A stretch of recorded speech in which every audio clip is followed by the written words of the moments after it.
Assalamualaikum warahmatullahi wabarakatuh. Apa kabar Sobat Isi dimanapun berada? Jalin Kimia kita kali ini membahas materi reaksi pembakaran senyawa hidrokarbon. Sebelum kita mempelajari lebih lanjut materi kita kali ini, kita bahas terlebih dahulu mengenai apa itu reaksi pembakaran. Reaksi pembakaran adalah reaksi suatu zat dengan oksigen. Zat apapun yang bereaksi dengan oksigen ini kita sebut dengan reaksi pembakaran. Nah, untuk hidrokarbon sendiri ini pembakarannya bisa terjadi secara sempurna dan juga bisa terjadi dengan tidak sempurna. Baik, yang pertama kita bahas terlebih dahulu mengenai pembakaran sempurna hidrokarbon. Pada pembakaran sempurna hidrokarbon, ini nanti akan dihasilkan gas karbon dioksida dan uap air. Ini merupakan reaksi khas pada pembakaran sempurna hidrokarbon, di mana hasilnya pasti gas karbon dioksida dan uap air.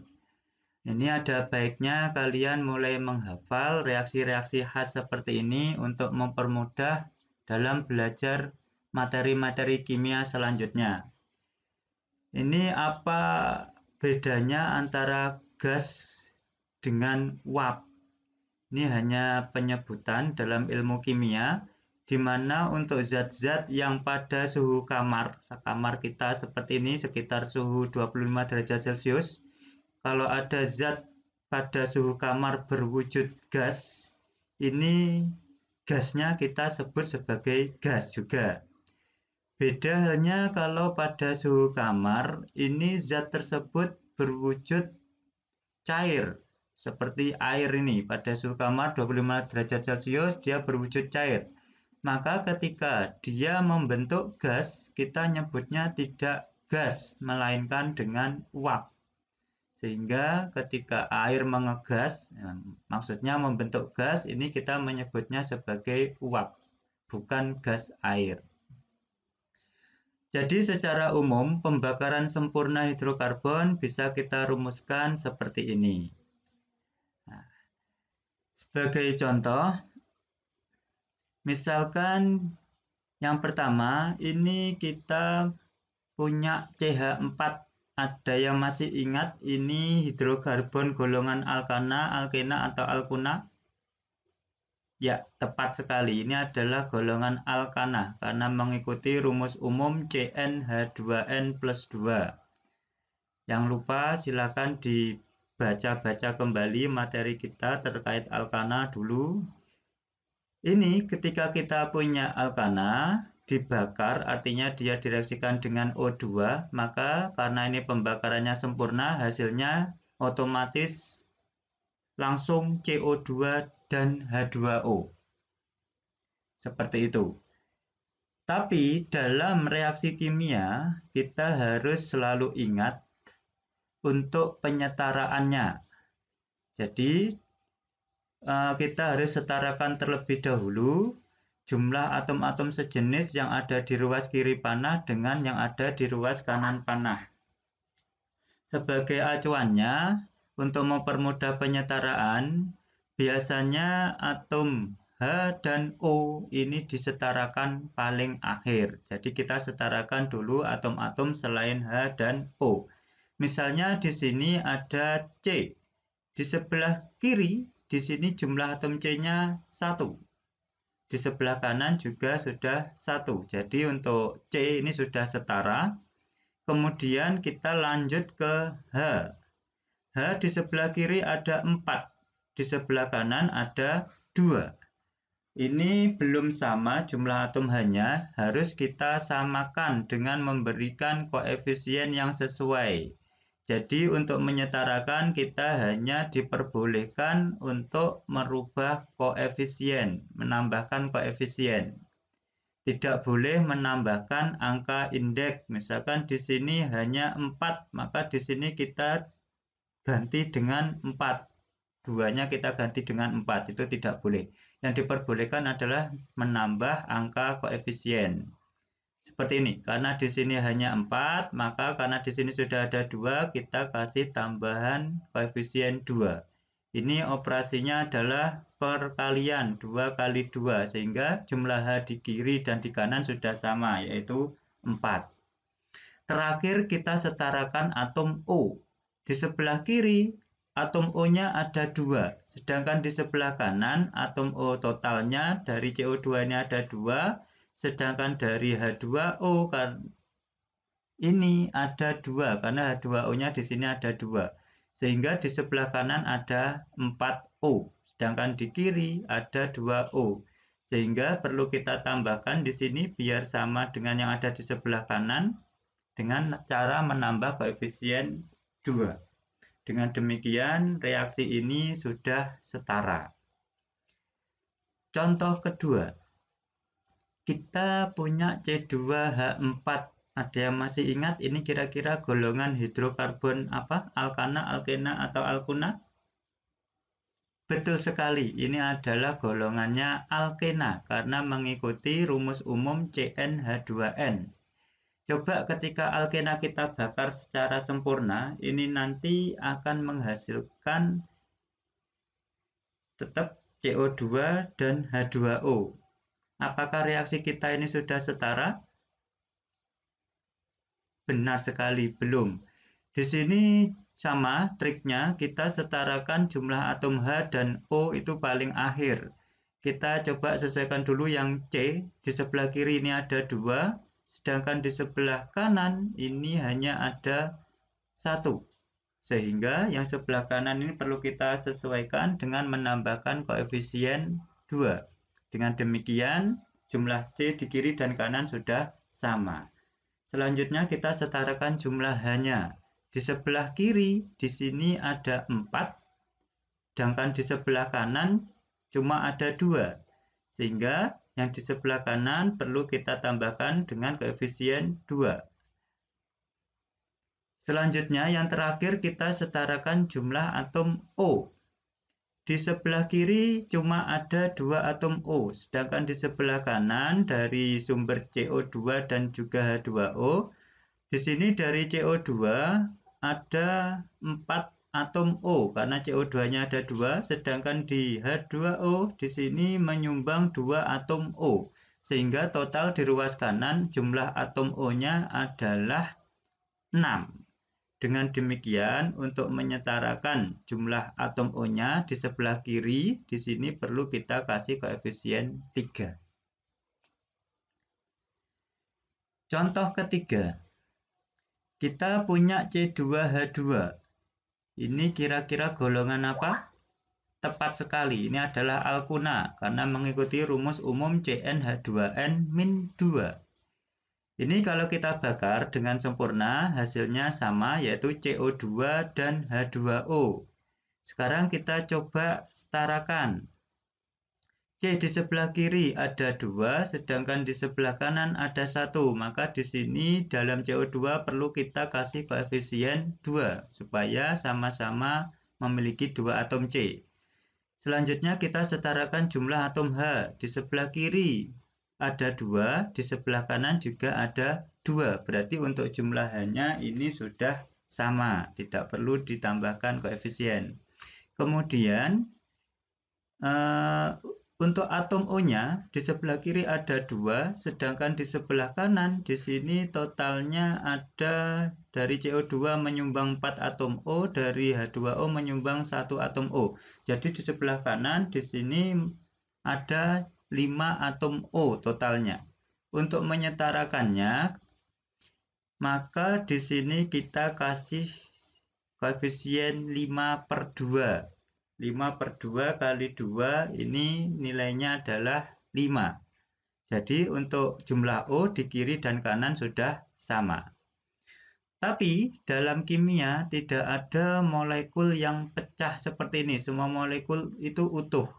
Jadi supaya tidak muncul angka pecahan seperti ini, maka kita perlu mengalihkan seluruh koefisien reaksi yang ada di reaksi ini dengan angka 2 seperti ini supaya tidak terdapat angka pecahan. Nah, dengan demikian, maka untuk reaksi yang ketiga ini, koefisien reaksi pada penyetaraannya menjadi seperti ini. Ini yang tidak ada koefisiennya, ini sebenarnya mempunyai koefisien 1. Koefisien 1 tidak perlu ditulis, jadi 1 kali 2 nilainya 2. 5/2 kali 2 nilainya 5. 2 kali 2 menjadi 4. H2O di sini punya koefisien 1, dikali 2 menjadi 2. Supaya lebih paham, coba kalian selesaikan soal latihan berikut.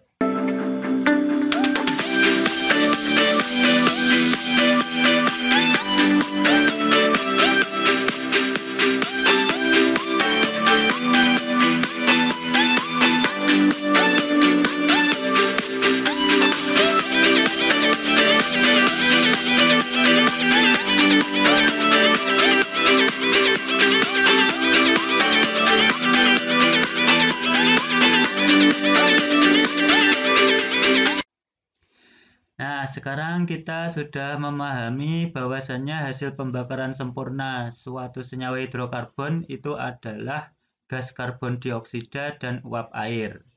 Sesungguhnya kedua hasil dari pembakaran sempurna ini adalah zat-zat yang tidak berbahaya bagi manusia. Gas CO2 ini merupakan gas yang tidak berwarna, tidak berbau, tidak berasa, dan juga tidak beracun. Demikian juga dengan air, ini biasa kita konsumsi untuk diminum dan menyegarkan tubuh kita. Namun demikian, CO2 ini bisa membentuk gas rumah kaca, yang mana dia bisa membentuk seperti cermin dalam atmosfer kita. Ketika matahari memancarkan radiasinya ke bumi, ini sebenarnya yang dibawa ada beberapa radiasi seperti UV, juga ada inframerah, tapi yang bisa sampai menembus atmosfer bumi dan sampai ke bumi ini adalah sinar UV dan sinar tampak. Nah, kemudian sinar inframerahnya ini tertahan oleh atmosfer bumi kita. Sinar UV yang sampai ke bumi ini oleh bumi dipantulkan keluar lagi. Tapi dengan adanya gas CO2 ini sinar UV yang dipantulkan oleh bumi dipantulkan kembali ke bumi oleh gas-gas CO2 yang membentuk seperti cermin.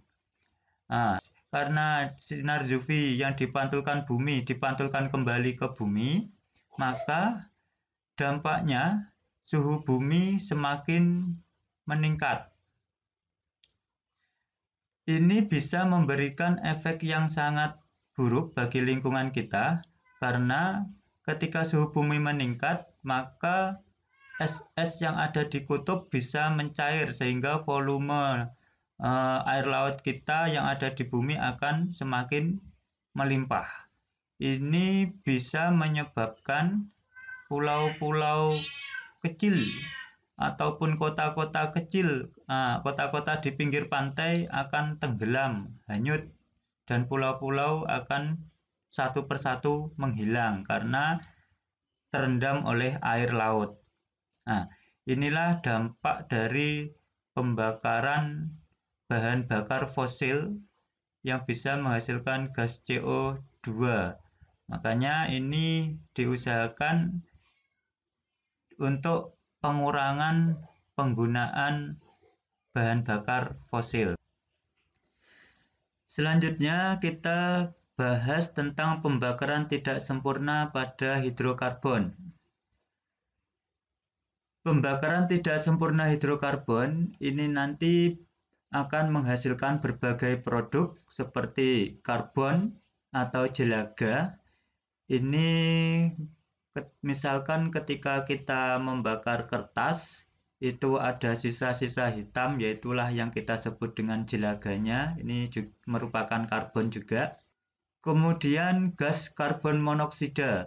Ini merupakan gas yang tidak berwarna, tidak berbau, tidak berasa, tapi dia sangat beracun. Nah, makanya kita harus menghindari gas ini. Ini seperti ketika kita misalkan membakar sampah, ini kemungkinan besar yang terjadi adalah pembakaran tidak sempurna, karena di sana kita bisa menemukan jelaga yang sisa hitam-hitam itu. Ketika terjadi pembakaran tidak sempurna, pasti juga akan dihasilkan yang namanya gas karbon monoksida yang berbahaya. Ini bisa membahayakan diri kita dan juga bisa membahayakan orang lain. Nah, selain itu juga dihasilkan uap air. Secara umum untuk pembakaran tidak sempurna hidrokarbon bisa kita rumuskan seperti ini reaksinya. Sebagai contoh, kita punya CH4. Nah, ini ketika terjadi pembakaran tidak sempurna, maka bisa dihasilkan zat-zat seperti karbon, karbon monoksida, dan uap air. Ini reaksinya sudah kita setarakan dengan memberikan koefisien-koefisien yang sesuai pada masing-masing zat.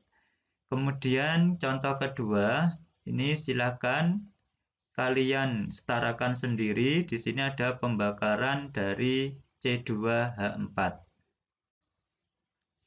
Lalu mengapa gas karbon monoksida ini sangat berbahaya bagi tubuh kita? Ini pembahasannya kita awali dengan menceritakan sedikit tentang fungsi hemoglobin.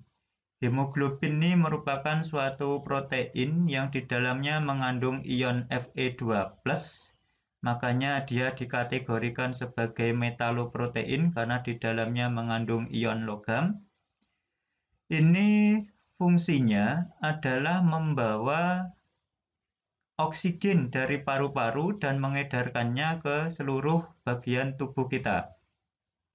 Nah, ketika hemoglobin mengikat oksigen, maka dia nanti akan membentuk oksihemoglobin. Nah, yang strukturnya seperti gambar sebelah kanan ini. Ketika ada gas karbon monoksida dalam tubuh kita, maka hemoglobin ternyata lebih tertarik mengikat CO daripada gas oksigen untuk membentuk karboksihemoglobin. Karena daya ikat CO pada Hb atau hemoglobin itu ada sumber yang menyebutkan 210 kali lebih kuat daripada daya ikat O2 pada Hb. Sehingga CO lebih mudah terikat pada hemoglobin daripada oksigen.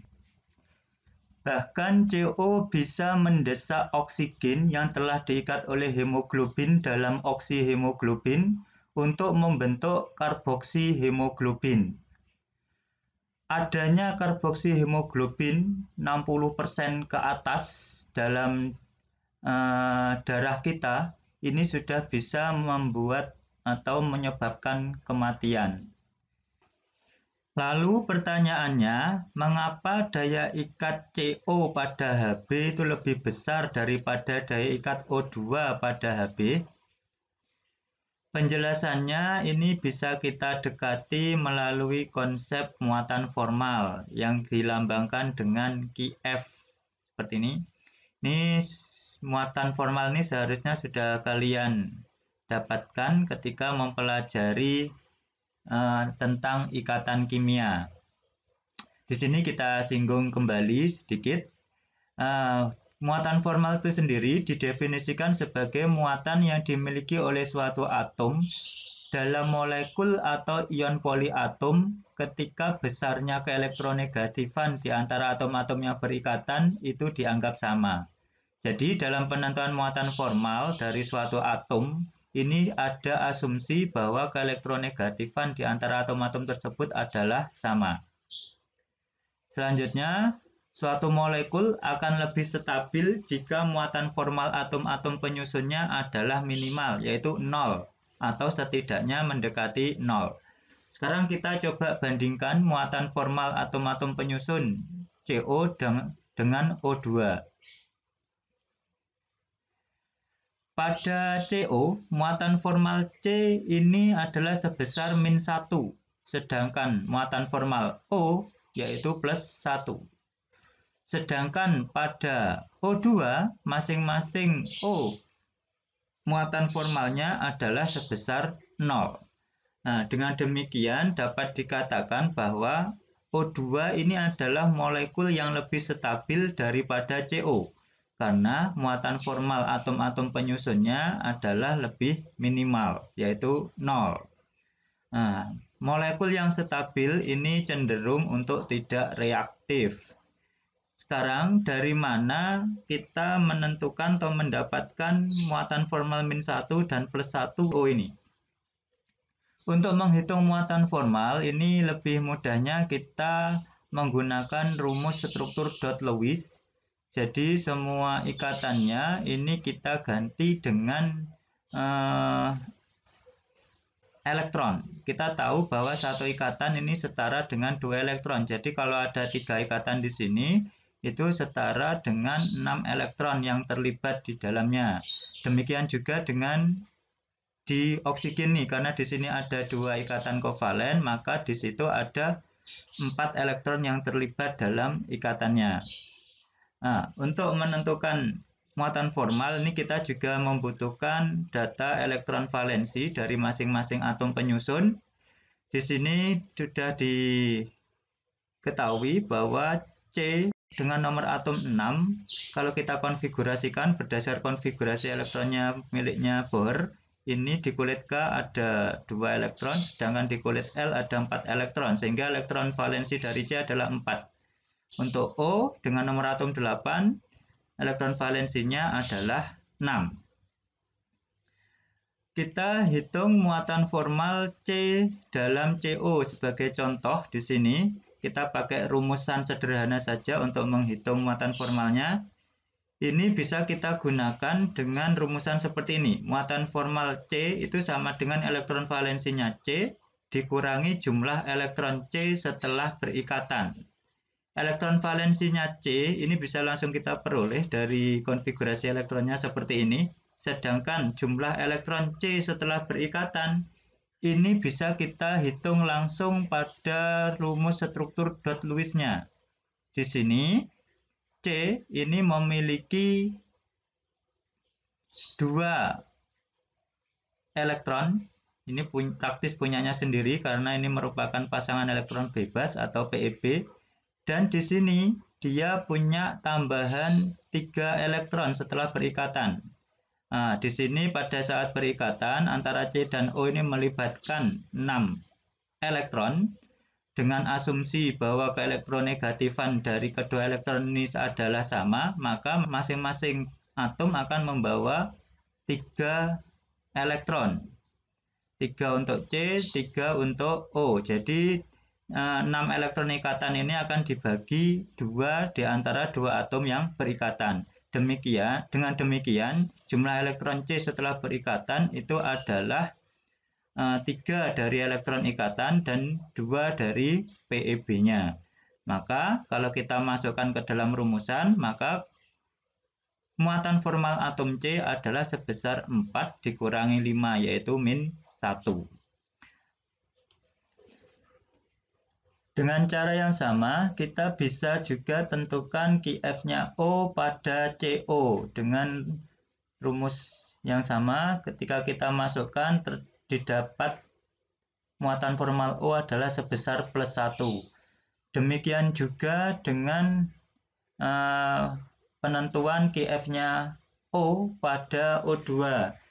Di sini ketika kita lihat sekilas, O kiri dan O kanan ini strukturnya sama, maka bisa kita pastikan bahwa muatan formal O kiri dan muatan formal O kanan pada O2 ini adalah juga sama. Setelah kita masukkan dalam rumusannya, diperoleh muatan formal masing-masing O dalam O2 adalah sebesar 0. Nah, dari sini kita sudah mengetahui mengapa Hb lebih mudah mengikat CO daripada O2, yaitu karena CO lebih reaktif daripada O2. Kalau kita lihat di sini, muatan formal dari C itu adalah -1, sedangkan O adalah +1. Maka ketika CO terikat pada hemoglobin membentuk karboksihemoglobin, maka yang terikat pada hemoglobin adalah atom C-nya yang mempunyai muatan formal negatif, bukan O-nya yang mempunyai muatan formal positif. Karena dalam molekul hemoglobin, dia terdapat ion positif yaitu Fe2+. Maka ketika membentuk karboksihemoglobin, ini yang terikat adalah atom C-nya, bukan O-nya pada ion Fe2+ dalam hemoglobin. Demikian pembahasan materi kita kali ini. Semoga bermanfaat. Sukses selalu bagi kita semua. Saya akhiri. Wassalamualaikum warahmatullahi wabarakatuh.